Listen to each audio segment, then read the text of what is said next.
Olá, boa noite, bem-vindos mais uma vez. E aí, como está sendo o carnaval? O pessoal aqui parece que tá se divertindo. Então, nesta época, não posso estar convosco ao vivo, então nós hoje teremos conteúdo gravado. De qualquer forma, eu vou cumprimentando as pessoas que estão nos acompanhando aí.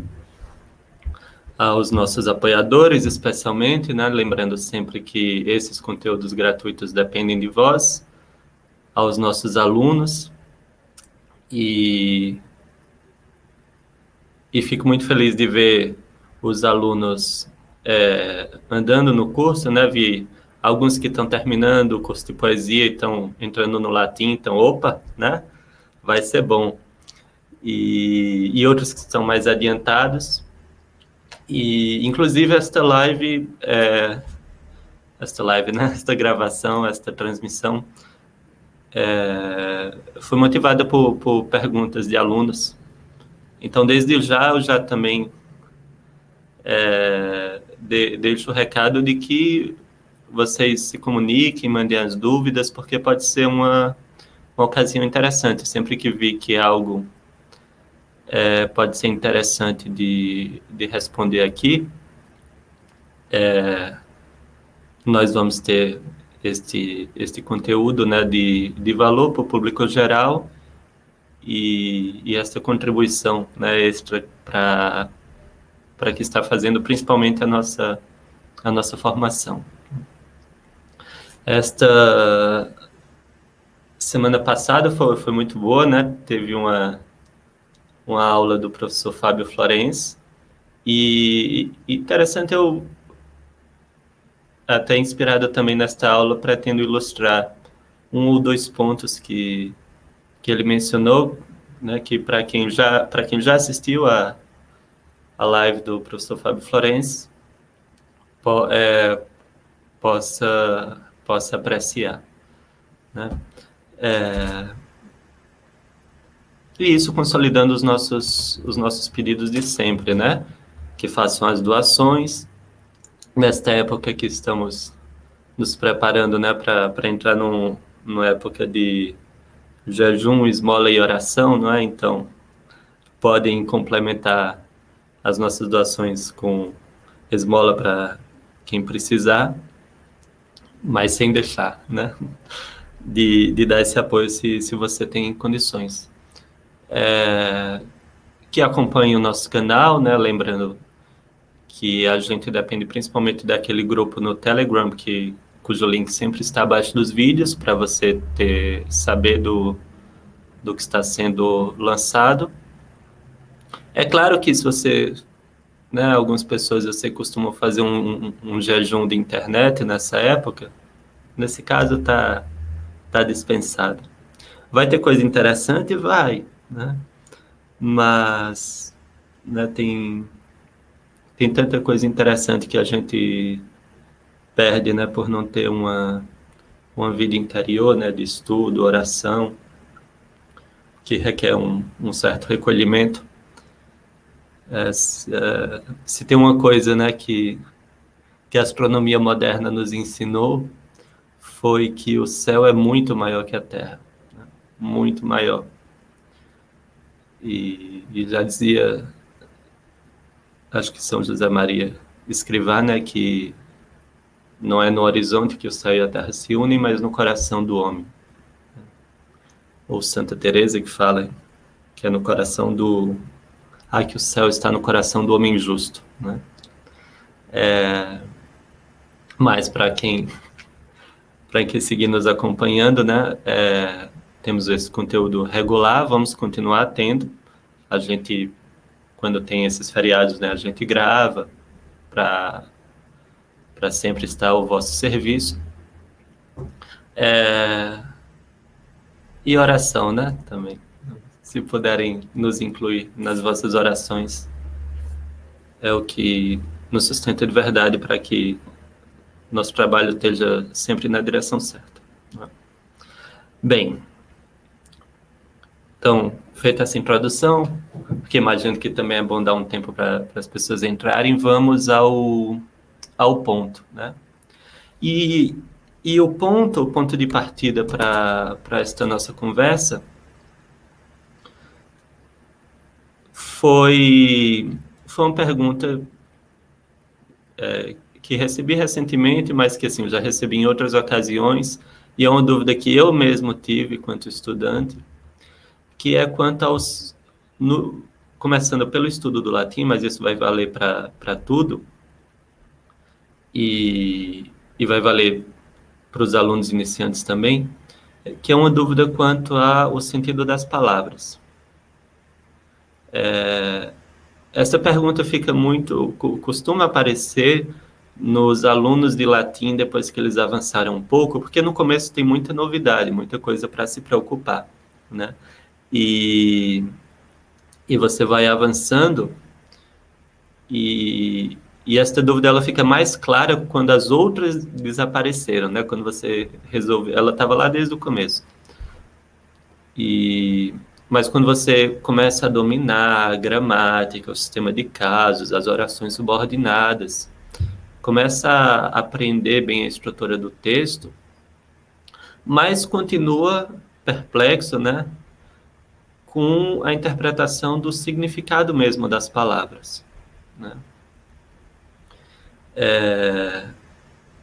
E isso particularmente aparece no estudo do latim, no estudo das línguas clássicas, que elas têm uma polissemia particular, mas vai aparecer, de certo modo, sempre que você estuda uma língua estrangeira e quando você faz um trabalho de formação literária, mesmo no português. Então, mesmo os alunos que estão fazendo o trabalho de poesia, né, aqui eu pretendo passar umas recomendações que são interessantes desde o começo, né? Só o ponto de partida eu estou esclarecendo, né, para ficar bem registrado de onde veio esta pequena aula. E aí eu pretendo, então, dar um conselho bem prático, logo no começo, é um pedaço que pode ser recortado, né, quem não tiver muito tempo. E depois, né, acrescentar algumas reflexões mais teóricas que pode ser visto em separado, né? Então, já deixo aqui mais ou menos estruturado o que eu pretendo fazer nesta aula, né, nesta gravação.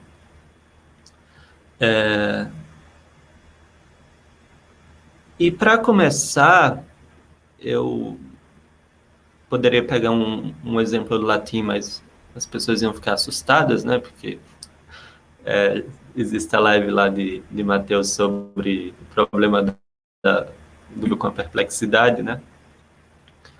Mas vamos começar com um poema que muitos conhecem, né? Especialmente o pessoal da nossa formação, que é o Nel mezzo del cammino, lá de Olavo Bilac. Inclusive, tenho aqui, né? Vai ser...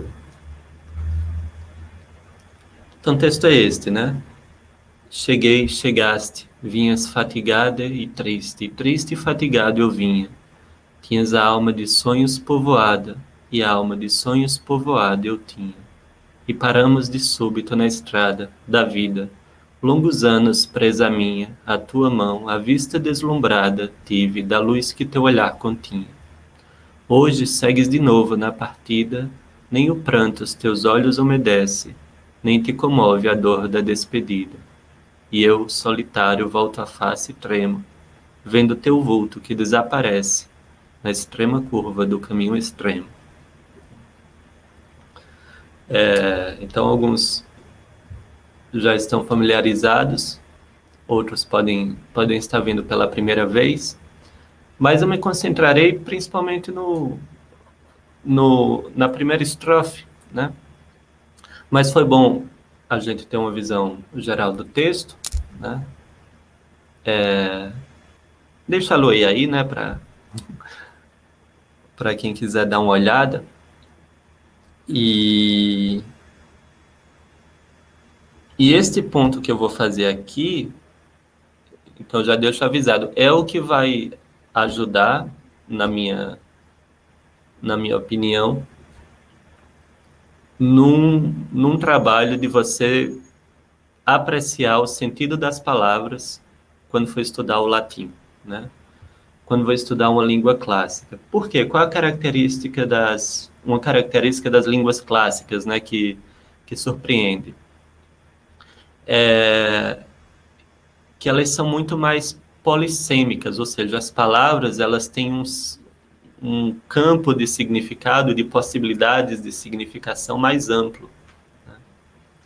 E nas línguas modernas nós inventamos muitas palavras para tudo, e as palavras costumam adquirir significados muito específicos, né? Inclusive palavras que têm um sentido um pouco mais simples, elas ficam com sentidos muito específicos, que quem passou pelas aulas de poesia encontrou isso constantemente, né? O poeta frequentemente está usando o sentido mais simples da palavra. Nós que estamos acostumados com o sentido derivado do derivado, e aí acabamos derrapando na interpretação. Mas isso é muito notável nas línguas clássicas. O vocabulário costuma ser menor e a possibilidade de significação das palavras maior. E isto é bem próprio, aí eu lembro da aula do professor Fábio, a mais recente, do discurso poético, né? Isso é bem próprio do discurso poético, porque é da natureza do discurso poético trabalhar com estas analogias, né? Então, ele tende a esticar esta possibilidade de significação ao máximo. E é um fenômeno que sempre existe na linguagem, mas ele é especialmente trabalhado no discurso poético, então ele é o lugar adequado para a gente trabalhar isso, né? E onde a gente trabalha o discurso poético? Na arte da gramática. Vai ficar claro, até porque é mais uma forma de enxergar, né? Porque é que ela tem uma precedência, né, no estudo da linguagem sobre as outras artes. E de modo que essa polissemia, na prática, você como aluno, né, qual o efeito que causa em nós? Deixa eu voltar aqui um minuto, né? Que a gente vai tentar fazer uma tradução, aí depois que resolvemos, né, ou quando a gente está no começo, a gente já tem dificuldade até com ordenar, botar a frase em ordem correta, entender os casos, as funções sintáticas. Mas mesmo além disso, a gente tem uma perplexidade com o sentido que as palavras têm, ou com expressões que nos parecem meio estranhas, né? Qualquer pessoa que estudou uma língua estrangeira encontra isso. Só que às vezes são coisas simples, depois a gente se acostuma e absorve, né? Que as línguas têm suas escolhas, né, de como expressar certas coisas, e que elas se diferenciam entre si, nas suas particularidades, mas tem algo de universal, que é a lógica das analogias e da metáfora, que é algo bem fundamental no discurso poético, né? Essa translação de sentidos.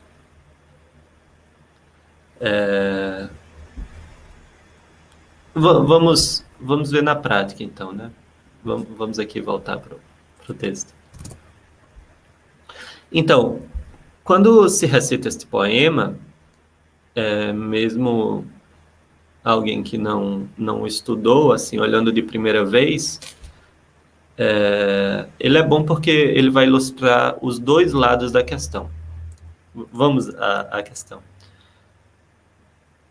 Você, muito provavelmente, ouvindo pela primeira vez, teve alguma imaginação de pessoas caminhando numa estrada, né?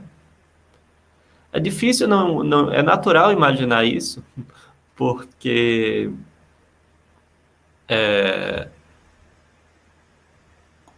Porque as primeiras palavras do poema nos levam a esta imagem, né? E até o quinto verso, né? Ou então você começa com cheguei, chegaste, tem um movimento aqui de dois personagens, e aqui a estrada mencionada explicitamente.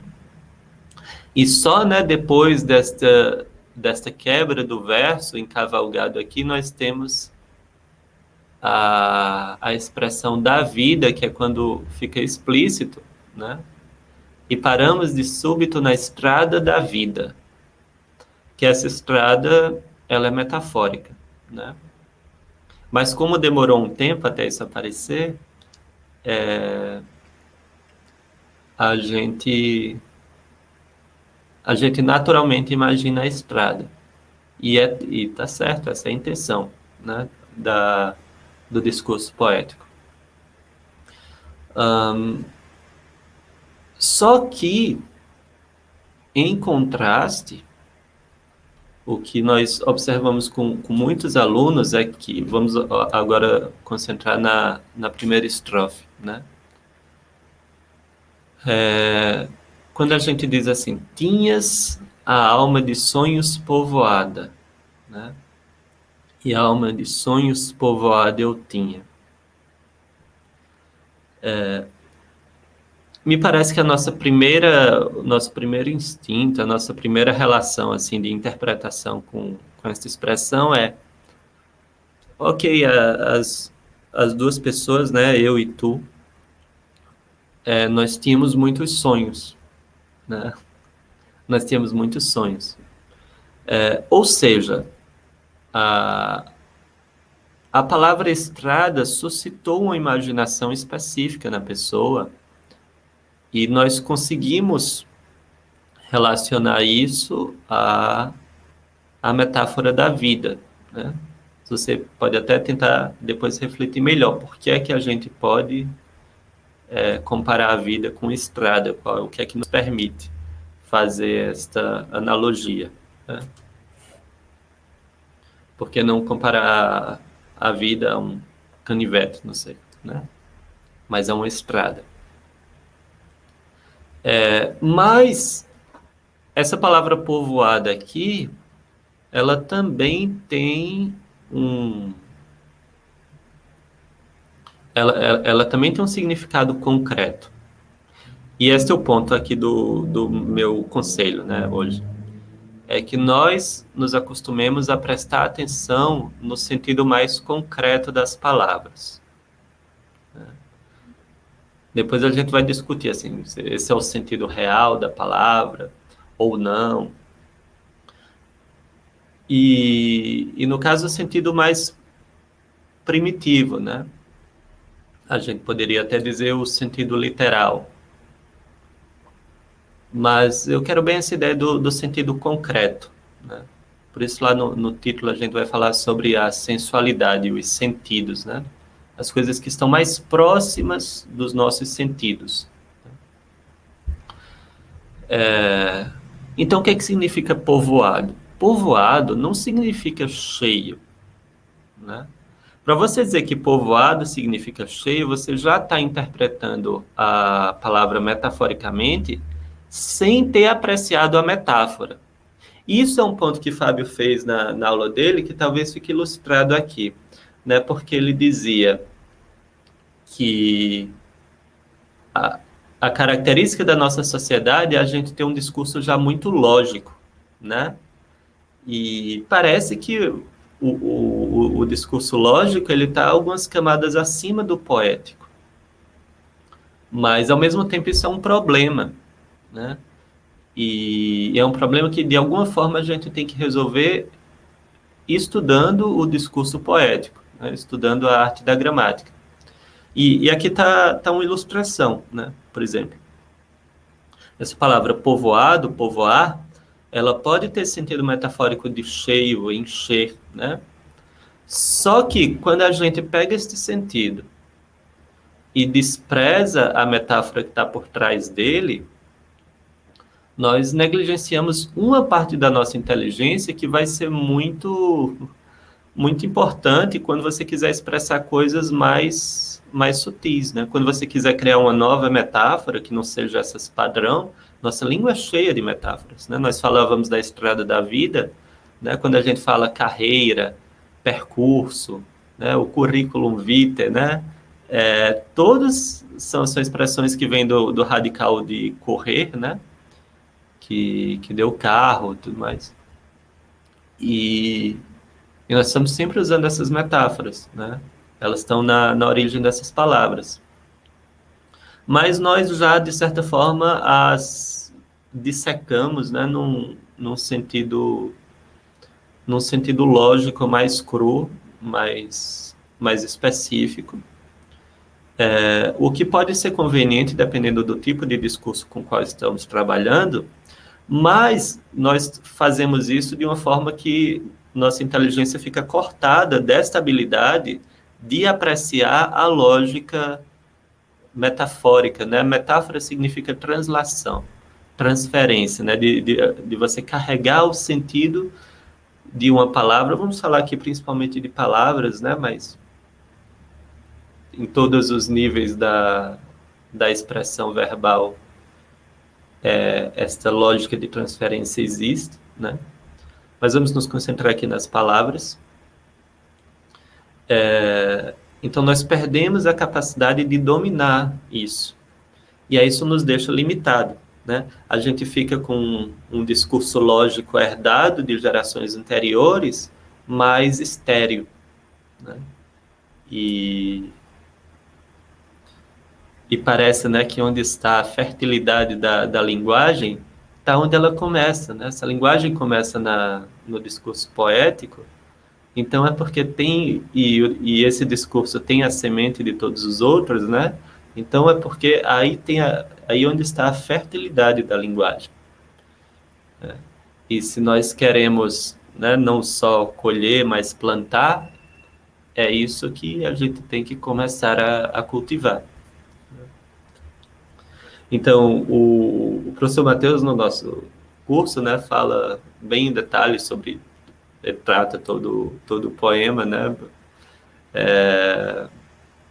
É muito bom, né? Quem não está na formação, sempre recomendo. Mas é que eu estou pegando um exemplo para ilustrar esse ponto, assim, bem geral. E se você ainda não começou a fazer isso, é a minha sugestão. Pegue um texto, né? O próximo texto de poesia que você for estudar. Olha, isso, na verdade, não vale só para a poesia, não. Vale até para o discurso filosófico. É útil que você tenha essa capacidade de olhar para as palavras e enxergar qual é o sentido mais concreto delas. Num segundo momento, a gente vai ver como a partir disso ela ganha um sentido específico, e no discurso lógico a gente está interessado em sentidos bem específicos, né? Então, povoada aqui, né, só para fazer um pequeno exercício então com esta palavra.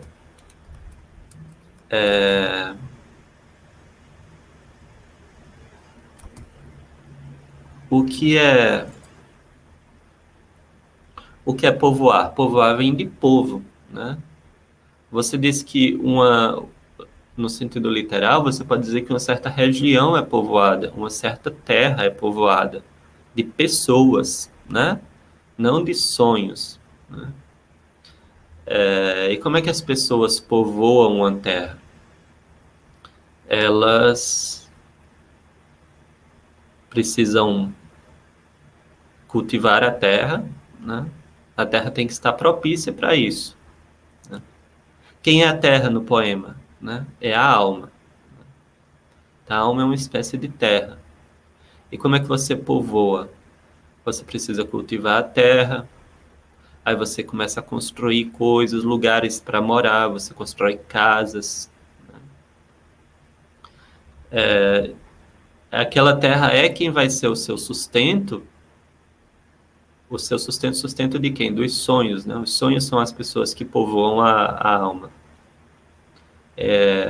daquela alma que o sonho vai ter a sua subsistência para ele se manter vivo, né?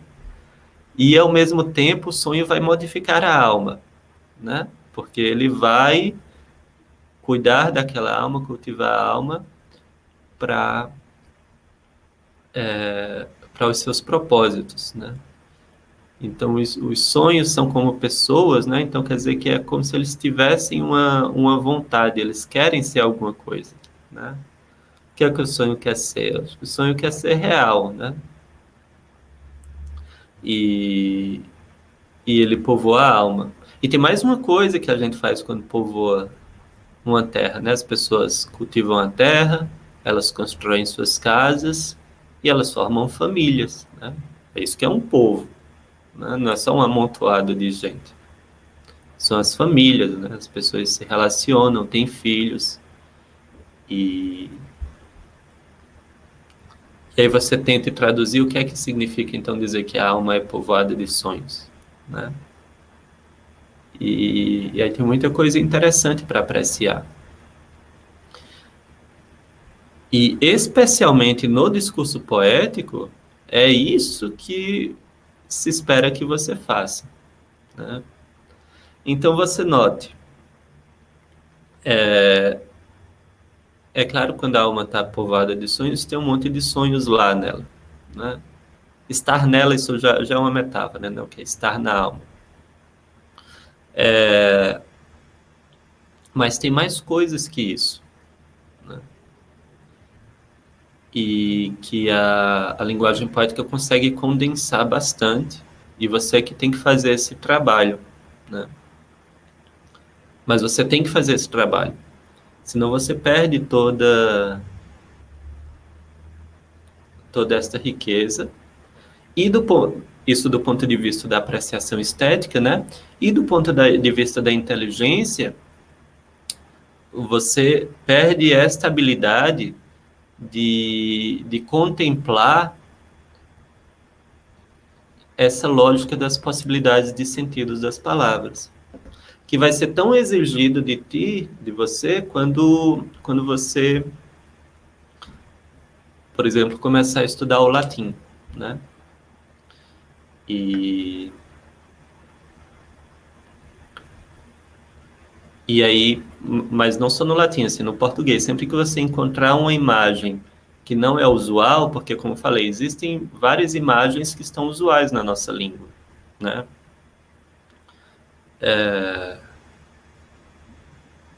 Para manter lá nos exemplos da estrada da vida, né? Esse percurso, carreira, tudo mais.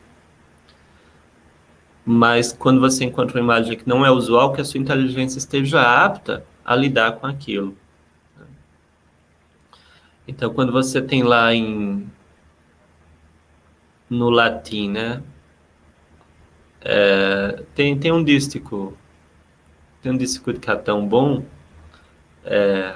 tem muitos discos de Catão bom, né? Mas um que eu me lembro, que eu não vou tratar em detalhes aqui, né? Mas ele diz, grosseiramente, que é impossível você entrar em acordo com uma pessoa que discorda de si própria, né?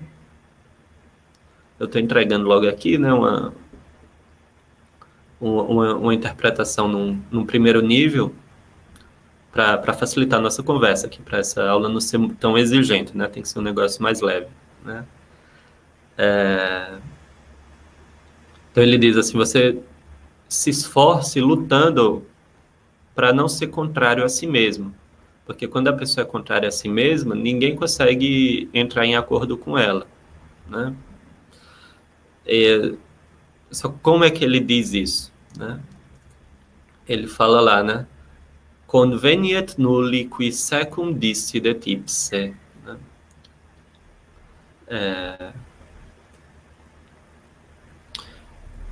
Então ele usa dois verbos, né? O verbo conveniet, que significa literalmente convir, vir junto, né? E ele tem esse sentido metafórico de concordar. Por quê? Porque quando você... Eu me lembro, assim, especialmente de como funcionavam as votações no Senado romano, né? No Senado romano, quando ia ter uma votação tipo sim ou não, era interessante, não tinha um painel lá e os senadores apertavam botões, né? Eles tinham que andar, eles iam, né, para um lado se estivessem apoiando a proposta, para o outro se estivessem recusando. O que é uma dinâmica política muito interessante, né? Porque você pode ser aquele cara que espera ver para onde literalmente, né? Assim, literalmente você está esperando para ver para onde o grupo maior está indo e você vai com a manada. Ou você pode liderar, você pode se levantar lá, não querer nem e tomar a iniciativa e por causa dessa sua iniciativa você acaba influenciando um monte de gente que está lá meio indecisa e só tende a ir com a manada. Então então, imagino que era uma dinâmica política bem interessante. Uns se levantavam logo, iam para a direita, outro para a esquerda. Os outros ficavam sentados, aí ficava vendo para onde fulano ia, para onde cicrano ia, né? Os de menos personalidade. Então, esse é o convir. O convir é você vir junto, né? E nesse caso, assim, é uma imagem bem literal.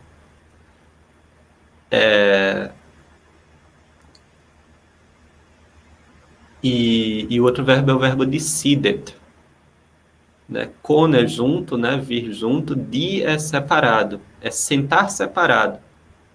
É a palavra que deu dissidente, dissidência, né?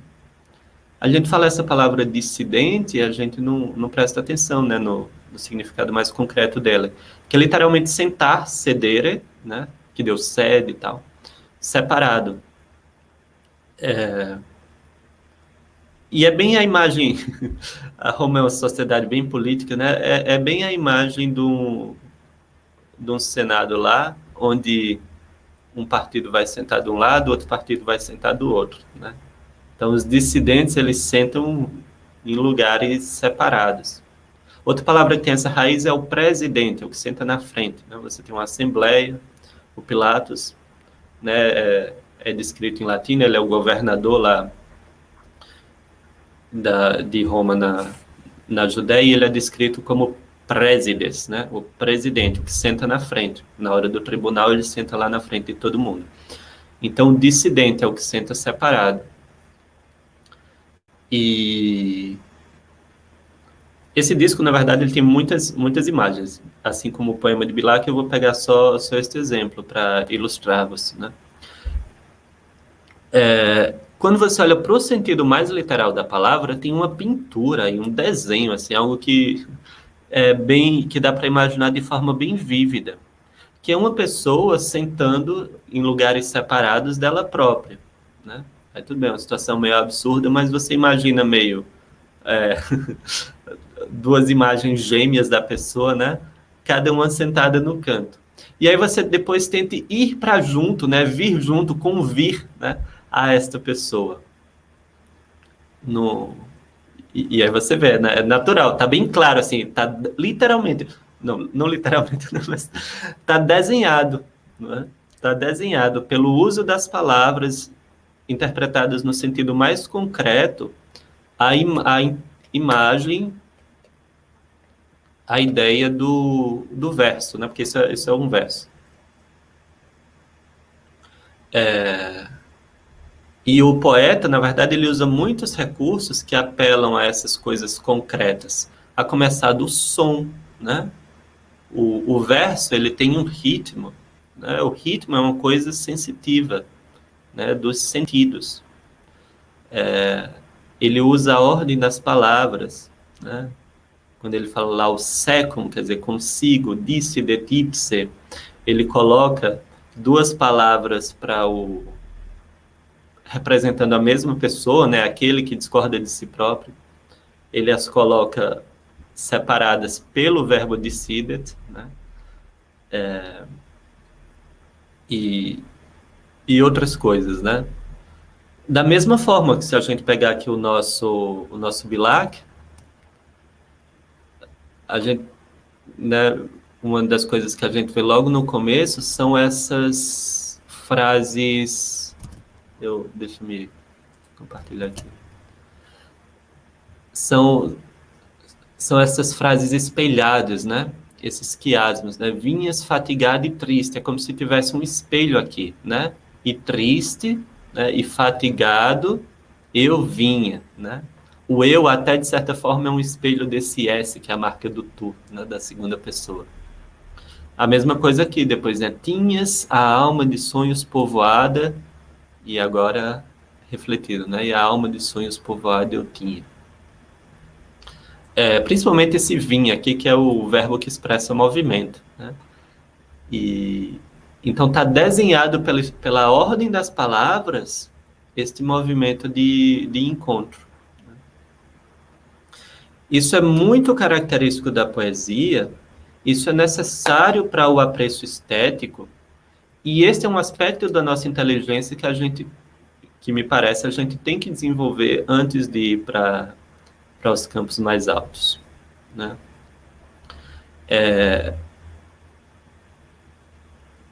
E esse era assim, o conselho prático que eu tinha para dar, era este. Agora eu vou seguir com uma reflexão sobre isso, né? O conselho é, pegue o próximo texto que fores ler, e não precisa ser poesia, porque na poesia isso vai ser muito mais premente, né? Mas é até interessante você pegar um texto de jornal e olhar as imagens, as metáforas que estão por trás das palavras que são usadas normalmente, né? Tem até um exemplo negativo disso no curso do professor Falcon, dos graus de letramento, quando ele analisa um texto de jornal para mostrar como uma pessoa iletrada escreve, né? Porque infelizmente esse é o nível das pessoas que escrevem em jornal. Ele pega um texto que é bem típico, acaba assim, depois você vê a análise dele, é dos defeitos, né, do texto. Pode até chamar a atenção, mas é uma coisa bem típica. Ele mesmo diz, né? Ele não fez nenhuma seleção, ele pegou o primeiro que apareceu. Você vê o que é um bom escritor e um mau escritor pelo cuidado que ele tem no uso das palavras, né?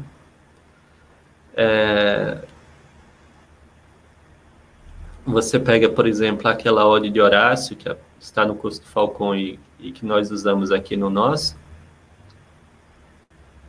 e você vê como tem várias imagens e as imagens conversam entre si, né? E expressam algo da realidade. Não são imagens soltas, né? Esse domínio ele é característico dos bons escritores, e nós, como leitores, à medida que nós vamos apreciando isso, nós vamos firmando nossa inteligência para esta habilidade, né? Essa habilidade de compreender essas transferências de sentido, ela é útil em geral, né? Ela é útil em geral para a nossa inteligência. E ela, na verdade, é uma das habilidades que a gente mais usa, né? Mais do que o que está associado ao discurso lógico.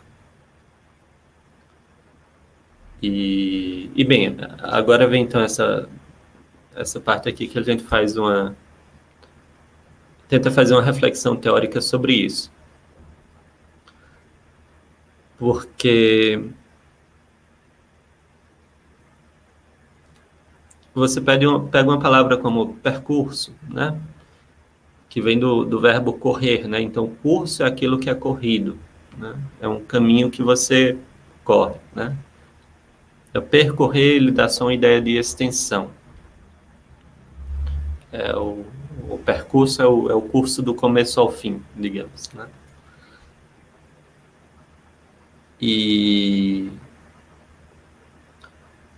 Só que nem sempre, quando você usa essa palavra, você quer sempre ficar imaginando uma corrida, né? Nem sempre, quando você fala povoado, você quer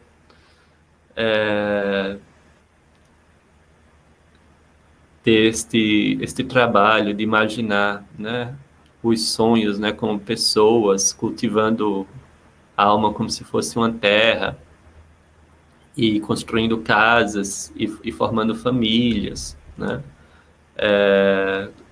constituindo uma sociedade política lá, talvez entrando em contendas uns com os outros, né?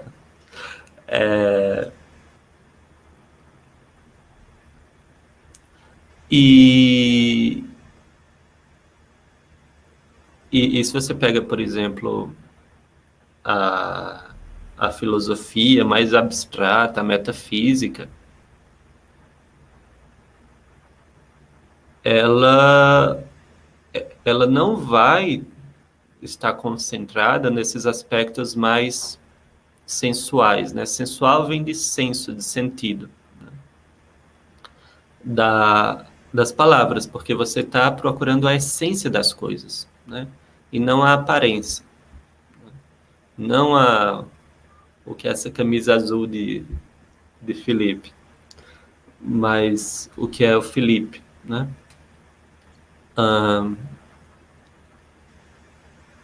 E tanto que realmente essa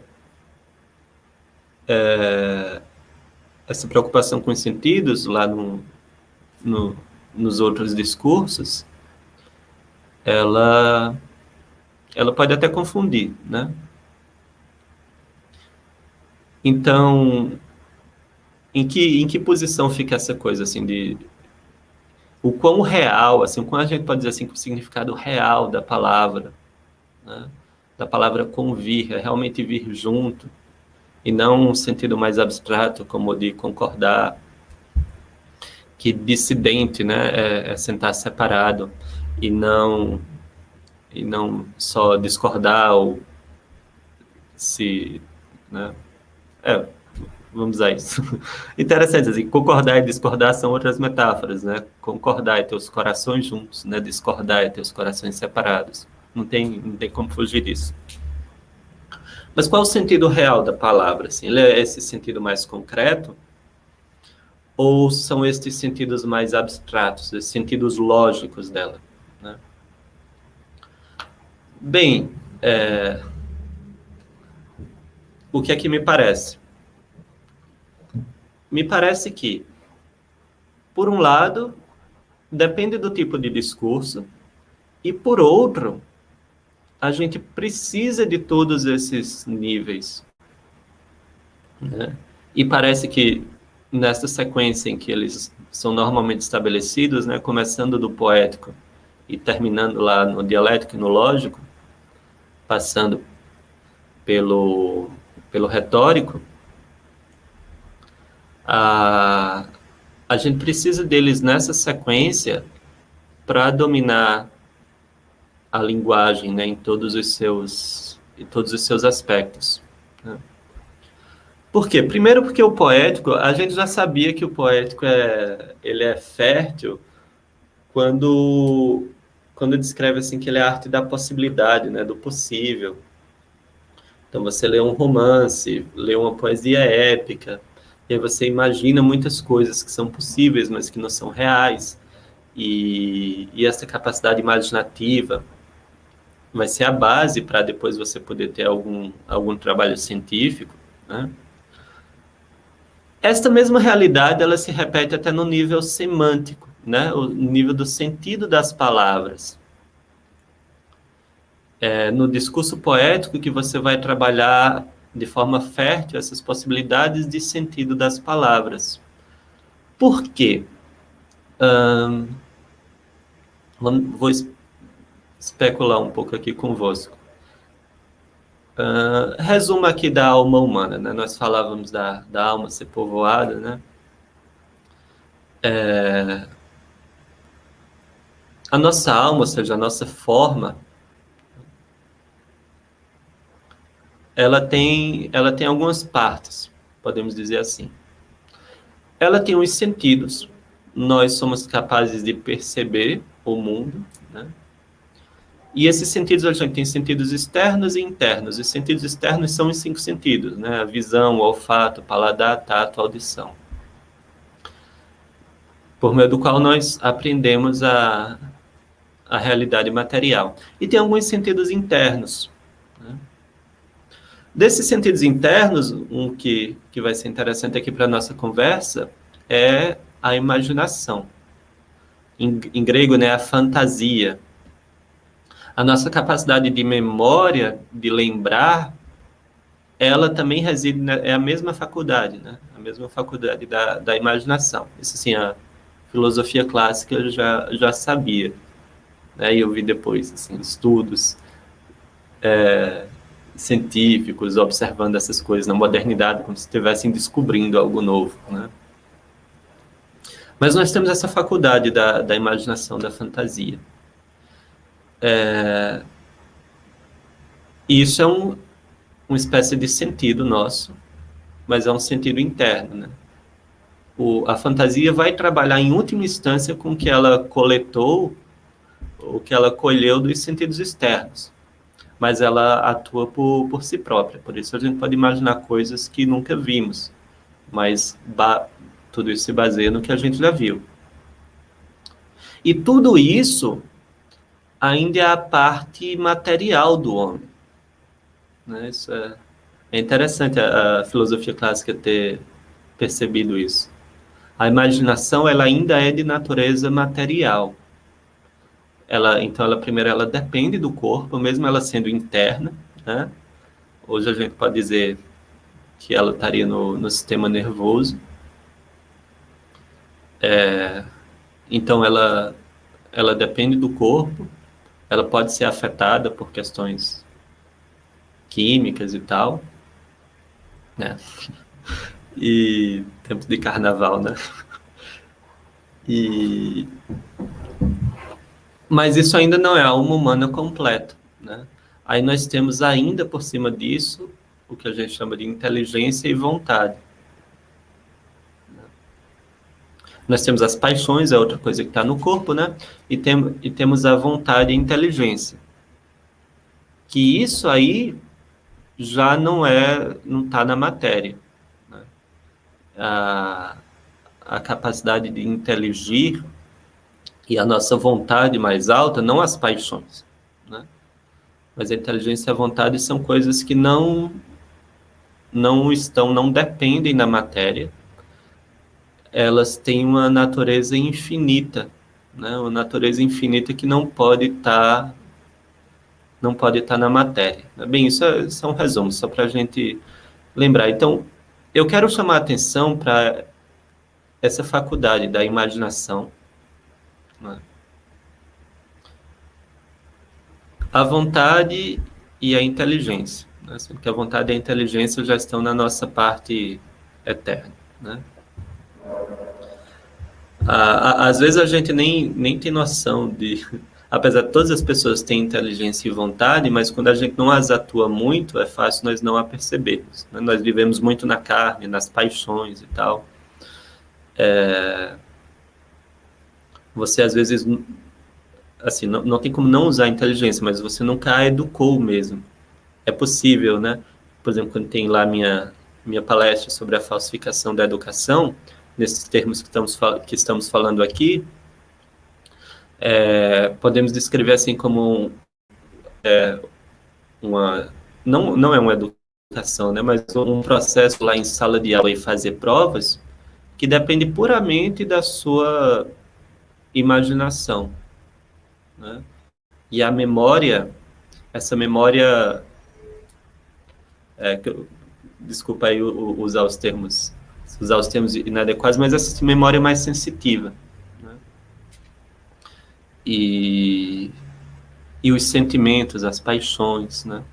Ela depende, você sem sair da carne, você consegue fazer aquelas provas de colégio e tirar notas suficientes para passar, né? E ninguém vai se preocupar se você está atuando a inteligência verdadeiramente, né? Aquele estudar para a prova, esquecer depois, isso é um sinal de que você não compreendeu um conceito abstrato com a inteligência, e você é capaz disso, né? Bem, mas é isso. Então, eu quero chamar a atenção principalmente para a fantasia, a imaginação, que é um sentido, só que é um sentido interno, né? Ele lida com o mundo de forma mediada, né? Primeiro eu tenho os sentidos externos, a visão realmente vê o que está fora do meu corpo, mas a imaginação ainda é um sentido interno, tá nesta parte, digamos, material, né, finita, nossa, e por cima dela vai ter a inteligência e a vontade. E a inteligência, ela depende da... Então, ela não é uma coisa desconectada, né? Ela depende da nossa fantasia, né? Para começar a abstrair os conceitos. Então, existe isso, né? Depois, esse resumo. Porque isso é interessante. Quando a gente olha o discurso poético, todo o trabalho dos discursos, da linguagem, desde o começo, desde o beabá, está atuando a nossa inteligência. Isso é da natureza humana, né? Se você olha um atleta, não existe nada parecido com um atleta no mundo animal, entendeu? Um atleta é uma pessoa que está atuando a inteligência, né? Pode ter um objetivo corpóreo lá, desenvolver uma certa habilidade, né? ou ter uma certa aparência, mas o caráter racional do homem, né, é bem visível em toda a atividade do homem. E, em particular, no processo educativo e no trabalho do letramento, né? Então, quando você está trabalhando a gramática, a leitura de poesia, né, você está trabalhando a inteligência com o objetivo de desenvolver certas virtudes intelectuais.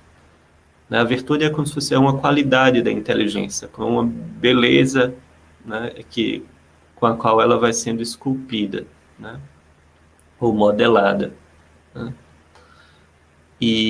Mas,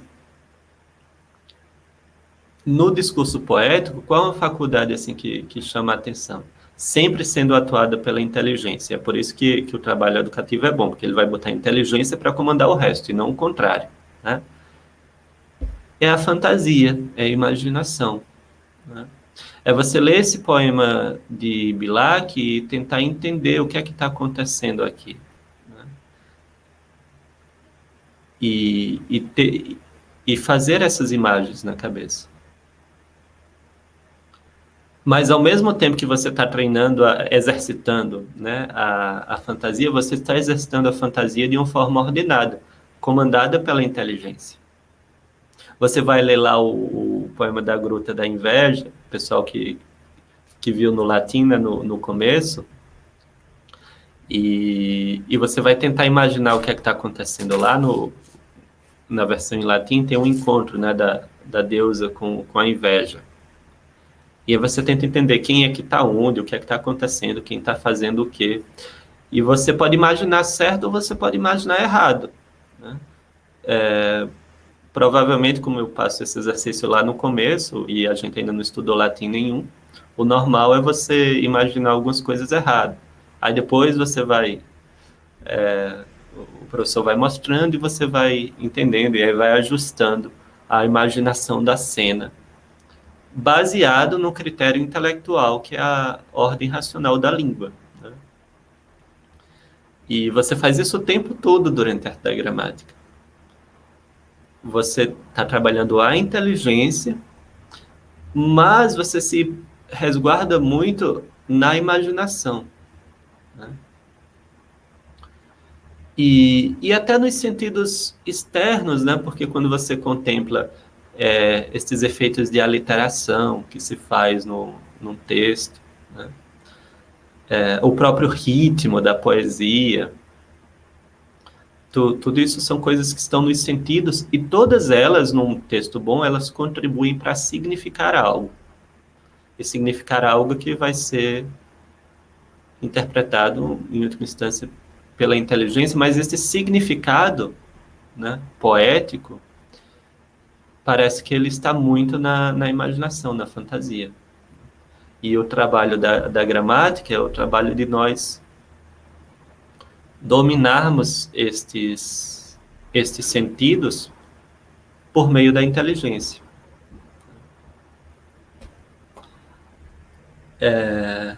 E é interessante, né? Porque parece que o retórico, que o que vem a seguir, sobre o qual eu não tenho ainda nenhum domínio, mas o retórico vai mexer com o quê? Com a vontade, né? E, e o dialético, o lógico, aí ele vai estar mais na inteligência mesmo.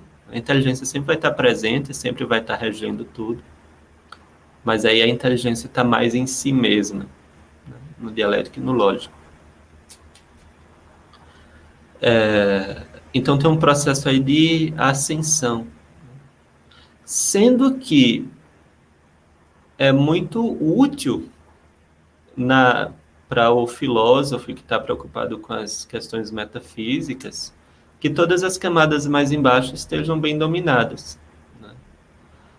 Seja para elas não atrapalharem, ou seja para elas ajudarem mesmo, né? Eu não sei, por algumas pessoas que eu conheço da matemática, que lidam com coisas muito abstratas e são e têm competência nisso, elas estão sempre usando a imaginação, né? A imaginação vai ficando cada vez mais voltada para coisas abstratas, mas é a imaginação. É aquela coisa corpórea, né? Por mais que vá ficando descolada, cada vez mais distante dos sentidos externos, que é usada produtivamente para você raciocinar, para atingir um objetivo da inteligência. E, e a gente também, no exercício intelectual, a gente tem que dominar a nossa vontade, né? E a gente consegue fazer a vontade ser usada a serviço de um trabalho da inteligência. A inteligência quer inteligir algo, né? E ela se serve de objetos da imaginação e se serve da força, do movimento da vontade, e talvez às vezes até das paixões, para conseguir aquilo que ela está, digamos, que ela está querendo, né? Buscando. Então, tem algo interessante aí, eu deixo depois para os filósofos, né? Organizarem melhor as ideias nesta ordem, né? E quando a gente vai se submetendo a esta ordem dos estudos, a gente vê na prática como as coisas vão funcionando dentro da nossa inteligência, como as coisas ajudam, né? Esta faculdade da imaginação, ela é, por um lado, ela é utilíssima, né? E ao mesmo tempo, quando ela não, o fato de trabalhá-la racionalmente é um primeiro passo para que você se acostume com essa capacidade de ela ser domada pela inteligência e ela não ficar solta aí, né?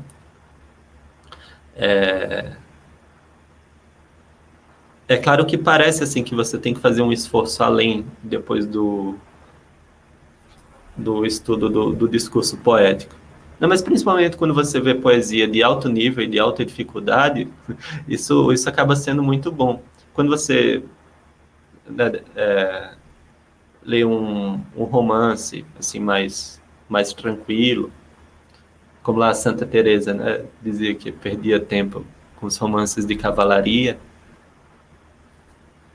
aí você pode ter todo esse deleite, né, do exercício da imaginação, atuado pela inteligência, mas de uma certa forma limitada. E à medida que você vai forçando a coisa, né, com textos mais complexos, lá no latim e tal, você vai fortalecendo a inteligência em si, né? E, e parece ser um bom primeiro passo, né, para o domínio das faculdades inferiores da alma. Então é interessante assim como os discursos, né? Parece que eles estão nessas camadas mais altas da alma.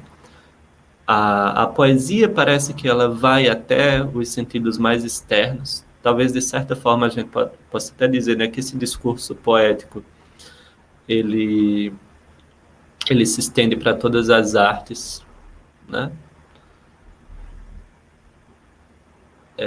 Por mais assim que é difícil, a, é difícil comparar a linguagem. Por um lado, assim, você não não vai ter me parece assim que você consegue realmente ter uma boa apreciação das outras artes, a música, as artes plásticas, né? Quando você tem uma cultura literária por trás, né?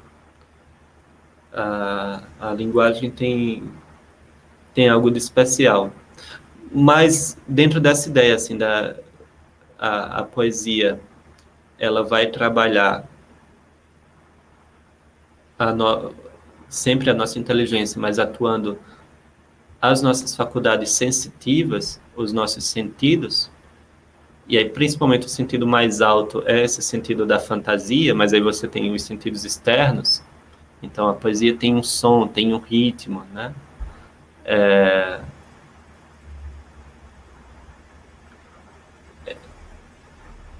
Isso parece ser algo que tá bem na essência do discurso poético, né? Mas é isso.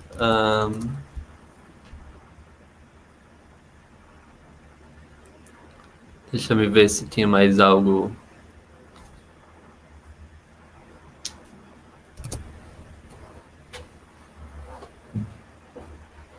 Então fica esta recomendação.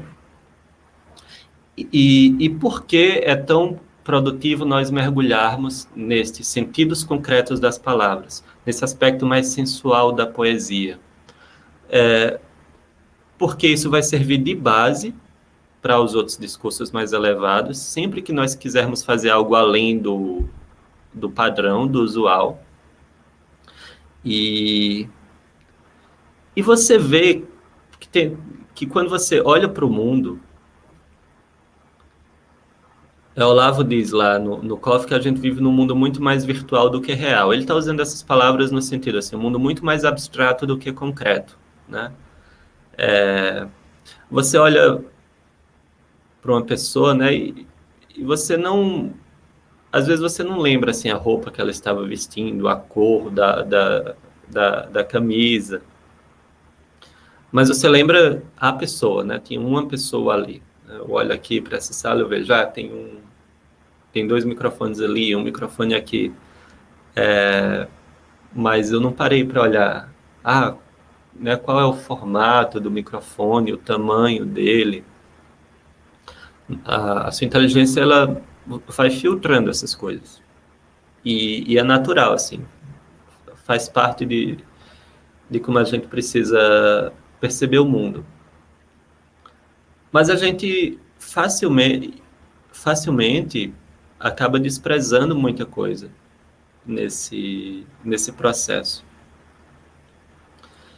E o treino no discurso poético vai nos tornar mais sensíveis. O que é uma pessoa sensível? Que ela tem um sentido, né? Que ela percebe as coisas.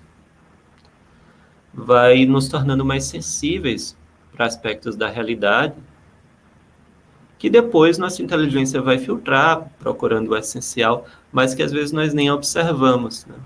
E você vê isso muito quando olha as crianças. As crianças são muito sensuais, né? Elas estão no mundo dos sentidos. Então tinha um amigo meu estava com um filho, né, na saída da igreja, ele estava encantado com os pontinhos pretos assim que ele estava olhando no chão. Ele está naquela idade que ele ainda não fala direito, mas já anda, né? Anda mais ou menos. E estava encantado, né, com os pontinhos pretos que estavam lá no chão. As pessoas que passam lá ignoram totalmente, né? E eu olhei aquilo e disse, caramba, o que é isso? Eu não sabia o que era. E o pai apontou e disse, é um pedaço daquele tapete lá que se desfez e saiu voando para cá, um tapete de borracha, sei lá. Então, esse olhar da criança, né, é algo que a gente perde de não notar os detalhes, ao mesmo tempo que a gente vai precisar dessa inteligência, né, do adulto para enxergar mais a fundo, né? O que é aquele pontinho preto é, de onde ele veio, né? O que é que ele significa. Mas, num primeiro momento, a gente tem que enxergá-lo. E o problema lá, quando o Fábio dizia que nós vivemos num mundo de uma linguagem muito lógica e perdemos o poético, é que a gente agora nem enxerga, né?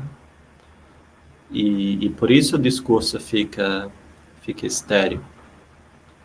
E esta atenção para as coisas concretas é uma disciplina que é necessária, me parece ser necessária e ser muito frutuosa. Se você olhar, por exemplo, pela própria natureza das Sagradas Escrituras, ou vamos falar assim, né, da, da comunicação de Deus com a humanidade, que quando Deus fala conosco, Ele quer falar das coisas mais altas, mas, no entanto, Ele encarnou, né? Ele assumiu uma humanidade bem concreta, né? Que nasceu num momento específico, morreu num momento específico, né? Ressuscitou e continua viva, mas teve um ciclo humano, teve uma mãe, né? Viveu numa época, nós falamos lá no Credo, né? Padeceu sob Pôncio Pilatos, né? O que é o Pôncio Pilatos? Ele é uma época e um lugar específico, né? Então, assim, você pode até ter pensado nas parábolas, mas não falo nem das parábolas, eu falo da realidade do Cristo encarnado, né? É algo que os apóstolos viram com os próprios olhos, sobre cujo peito o discípulo amado reclinou a cabeça, né? Escutou as batidas do coração, e é esta realidade bem concreta que nos salva para viver no reino dos céus, né? Nessas partes eternas da nossa alma. Então, se isso é uma necessidade da nossa natureza decaída, ou se isso seria bom para o homem em qualquer estado, eu não sei. Mas parece que tem algo de bem real nisso. Então, desejo um bom fim de carnaval, quem nos está acompanhando aqui ao vivo, né? Que vivam bem esta quaresma. E a sugestão de exercício é essa, assim, para seja quem está no começo dos estudos, ou quem já está lá no latim com essa preocupação com o significado das palavras, tentar sempre apreciar o sentido mais concreto da palavra e tentar entender como é que ela ganha aquele sentido lógico naquele contexto específico, né? Obrigado a todos, né, que nos acompanham, aos que nos apoiam, e até a próxima.